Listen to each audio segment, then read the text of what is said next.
1 Corinthiens, chapitre 12. En ce qui concerne les réalités spirituelles, je ne veux pas, frères et sœurs, que vous soyez dans l'ignorance.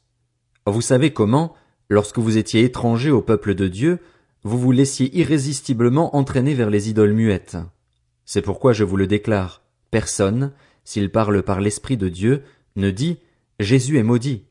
Et personne ne peut dire « Jésus est le Seigneur » si ce n'est par le Saint-Esprit. Il y a diversité de dons, mais le même Esprit. Diversité de services, mais le même Seigneur. Diversité d'actes, mais le même Dieu qui accomplit tout en tous. Or, à chacun la manifestation de l'Esprit est donnée pour le bien de tous. En effet, à l'un est donnée par l'Esprit une parole de sagesse, à un autre une parole de connaissance, selon le même Esprit, à un autre la foi, par le même Esprit, à un autre des dons de guérison, par le même Esprit, à un autre la possibilité de faire des miracles, à un autre la prophétie, à un autre le discernement des esprits, à un autre diverses langues, à un autre l'interprétation des langues. Mais toutes ces choses, c'est un seul et même Esprit qui les accomplit, en les distribuant à chacun en particulier comme il le veut. Le corps forme un tout, mais a pourtant plusieurs organes, et tous les organes du corps, malgré leur grand nombre, ne forment qu'un seul corps. Il en va de même pour Christ. En effet, que nous soyons juifs ou grecs, esclaves ou libres, nous avons tous été baptisés dans un seul esprit pour former un seul corps et nous avons tous bu à un seul esprit. Ainsi, le corps n'est pas formé d'un seul organe, mais de plusieurs. Si le pied disait « Puisque je ne suis pas une main, je n'appartiens pas au corps », ne ferait-il pas partie du corps pour autant? Et si l'oreille disait « Puisque je ne suis pas un œil, je n'appartiens pas au corps », ne ferait-elle pas partie du corps pour autant? Si tout le corps était un œil, où serait l'ouïe? S'il était tout entier l'ouïe, où serait l'odorat? En fait, Dieu a placé chacun des organes dans le corps comme il l'a voulu. S'ils étaient tous un seul organe, où serait le corps? Il y a donc plusieurs organes, mais un seul corps. L'œil ne peut pas dire à la main « Je n'ai pas besoin de toi », ni la tête dire aux pieds « Je n'ai pas besoin de vous ». Bien plus, les parties du corps qui paraissent être les plus faibles sont nécessaires, et celles que nous estimons être les moins honorables du corps, nous les entourons d'un plus grand honneur. Ainsi nos organes les moins décents sont traités avec plus d'égard, tandis que ceux qui sont décents n'en ont pas besoin. Dieu a disposé le corps de manière à donner plus d'honneur à ceux qui en manquaient, afin qu'il n'y ait pas de division dans le corps, mais que tous les membres prennent également soin les uns des autres. Si un membre souffre, tous les membres souffrent avec lui. Si un membre est honoré, tous les membres se réjouissent avec lui. Vous êtes le corps de Christ et vous êtes ses membres, chacun pour sa part. Dieu a établi dans l'Église premièrement des apôtres, deuxièmement des prophètes, troisièmement des enseignants, ensuite viennent les miracles, puis les dons de guérison, les aptitudes à secourir, à diriger, à parler diverses langues. Tous sont-ils apôtres? Tous sont-ils prophètes? Tous sont-ils enseignants? Tous font-ils des miracles? Tous ont-ils des dons de guérison? Tous parlent-ils en langue? Tous interprètent-ils? Aspirez aux dons les meilleurs. Je vais encore vous montrer la voie par excellence. 1 Corinthiens, chapitre 13.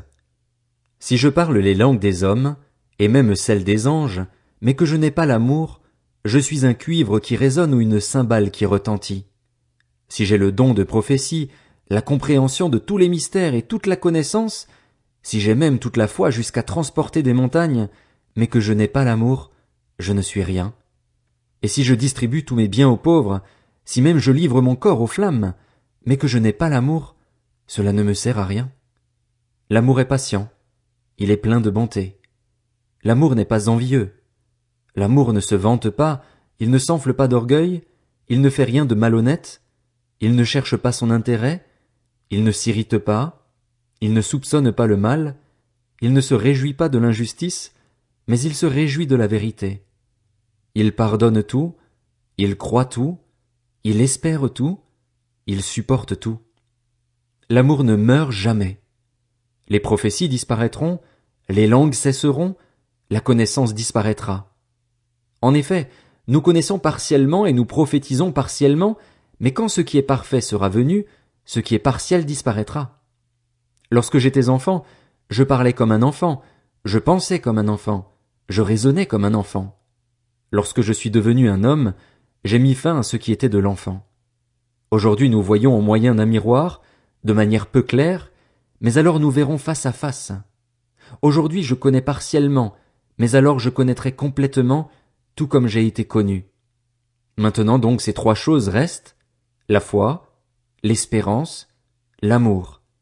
Mais la plus grande des 3, c'est l'amour. 1 Corinthiens, chapitre 14. Recherchez l'amour. Aspirez aussi aux dons spirituels, mais surtout à la prophétie. En effet, celui qui parle en langue ne parle pas aux hommes mais à Dieu, car personne ne le comprend, et c'est en esprit qu'il dit des paroles mystérieuses. Celui qui prophétise, au contraire, parle aux hommes, les édifie, les encourage, les réconforte. Celui qui parle en langue s'édifie lui-même, alors que celui qui prophétise édifie l'Église. Je désire que vous parliez tous en langue, mais encore plus que vous prophétisiez. Celui qui prophétise est plus important que celui qui parle en langue, à moins que ce dernier n'interprète pour que l'Église reçoive une édification. Et maintenant, frères et sœurs, en quoi vous serais-je utile si je venais chez vous en parlant en langue au lieu de vous apporter une parole de révélation, de connaissance, de prophétie ou d'enseignement? Si les objets inanimés qui rendent un son, comme une flûte ou une harpe, ne rendent pas des sons distincts, comment reconnaîtra-t-on la mélodie jouée sur eux? Et si la trompette rend un son confus, qui se préparera au combat? Il en va de même pour vous. Si votre langue ne donne pas une parole intelligible, comment saura-t-on ce que vous dites? En effet, vous parlerez en l'air. Si nombreuses que puissent être les diverses langues dans le monde, aucune d'entre elles n'est dépourvue de signification. Si donc je ne connais pas le sens d'une langue, je serai un étranger pour celui qui parle, et celui qui parle sera un étranger pour moi. Vous de même, puisque vous aspirez aux dons spirituels, cherchez à posséder avec abondance ceux qui édifient l'Église. C'est pourquoi que celui qui parle en langue prie afin de pouvoir interpréter. En effet, si je prie en langue, mon esprit est en prière, mais mon intelligence est stérile. Que faire donc? Je prierai avec mon esprit, mais je prierai aussi avec mon intelligence. Je chanterai avec mon esprit, mais je chanterai aussi avec mon intelligence. En effet, si tu prononces une bénédiction avec ton esprit seulement, comment celui qui fait partie des simples auditeurs pourra-t-il répondre Amen à ta prière de reconnaissance, puisqu'il ne sait pas ce que tu dis? Certes, tu prononces une belle prière de reconnaissance, mais l'autre n'est pas édifié. Je remercie mon Dieu de ce que je parle en langue plus que vous tous. Mais, dans l'Église, j'aime mieux dire 5 paroles avec mon intelligence afin d'instruire aussi les autres, plutôt que 10 000 paroles en langue. Frères et sœurs, ne raisonnez pas comme des enfants. Au contraire, pour le mal, soyez des bébés, mais par rapport au raisonnement, soyez des adultes.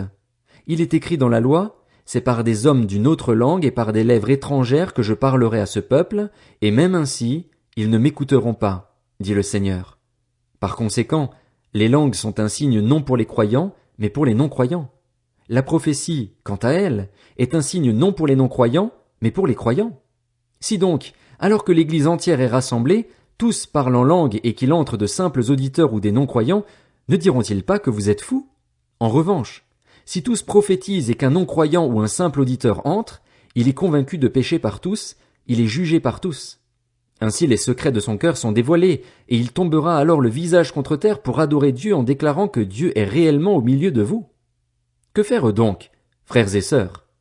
Lorsque vous vous réunissez, chacun de vous peut apporter un cantique, un enseignement, une révélation, une langue ou une interprétation. Que tout se fasse pour l'édification. Y en a-t-il qui parlent en langue? Que 2 ou 3 au plus parlent, chacun à son tour, et que quelqu'un interprète. S'il n'y a pas d'interprète, qu'on se taise dans l'Église et qu'on parle à soi-même et à Dieu. Quant aux prophètes, que 2 ou 3 parlent, et que les autres évaluent leur message. Et si un autre membre de l'assistance a une révélation, que le premier se taise. En effet, vous pouvez tous prophétiser l'un après l'autre, afin que tous soient instruits et que tous soient encouragés. L'esprit des prophètes est soumis aux prophètes, car Dieu n'est pas un Dieu de désordre, mais de paix. Comme dans toutes les églises des saints, que vos femmes se taisent dans les assemblées, car il ne leur est pas permis d'y parler, mais elles doivent se soumettre, comme le dit aussi la loi. Si elles veulent s'instruire sur quelque chose, qu'elles interrogent leur mari à la maison, car il est inconvenant pour une femme de parler dans l'église. Serait-ce de chez vous que la parole de Dieu est sortie? Ou est-ce à vous seul qu'elle est parvenue? Si quelqu'un croit être prophète ou dirigé par l'Esprit, qu'il reconnaisse dans ce que je vous écris un commandement du Seigneur. Et si quelqu'un l'ignore, qu'il l'ignore. Ainsi donc, frères et sœurs, aspirez au don de prophétie et n'empêchez pas de parler en langue, mais que tout se fasse convenablement et avec ordre.